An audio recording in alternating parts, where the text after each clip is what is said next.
B Pharma বা bachelors in pharmacy এটা হলো সায়েন্সের যে সমস্ত স্টুডেন্টরা ফিজিক্স কেমিস্ট্রি এবং বায়োলজি নিয়ে পড়ছো তাদের জন্য ক্লাস 12-এর পর আরেকটা অপশান থাকছে মেডিকেল বা ডাক্তারি ছাড়াও। তো যেটাতে তোমার 50% মার্কস থাকতে হবে এবং এটা হচ্ছে WBJEE নিট অথবা যে সমস্ত তোমার ফার্মেসি লেভেলের যে সমস্ত স্টেট লেভেলের এক্সামগুলো হয় যেগুলো থ্রু দিয়ে তোমরা যেতে পারবে।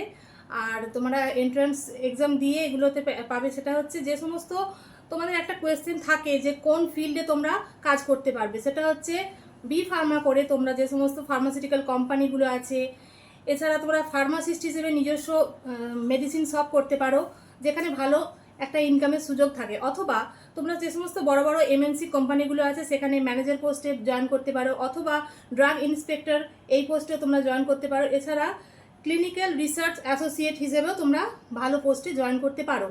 তো এর একটা ব্রাইট ফিউচার আছে এবং এখানে যার মানে প্লেসমেন্ট খুব ভালো হয় সেটা হচ্ছে পার অ্যানাম, মানে সেখানে হচ্ছে 18 to 20 18 থেকে 20 লাখ টাকা পার অ্যানাম থাকে।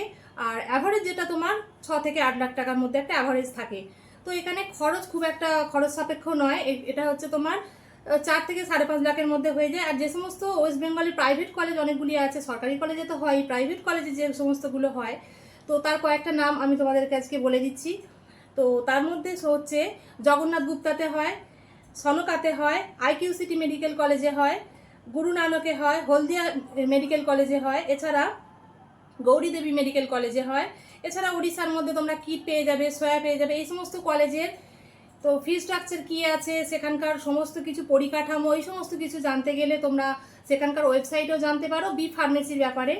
এছাড়া তোমরা আমাদের সাথে অর্থাৎ জেনারেশন নেক্সট শিক্ষা সমাধানের নিচের দেওয়া নাম্বারে কন্ট্যাক্ট করতে পারো, অথবা হোয়াটসঅ্যাপ করে তোমার মানে যে কলেজ সম্বন্ধে জানতে চাও সেটা আমাদেরকে তোমরা কোয়ারিজ করতে পারো। আমরা তোমাদের যথাসাধ্য চেষ্টা করব তোমাদের উত্তর দেওয়ার। Thank you.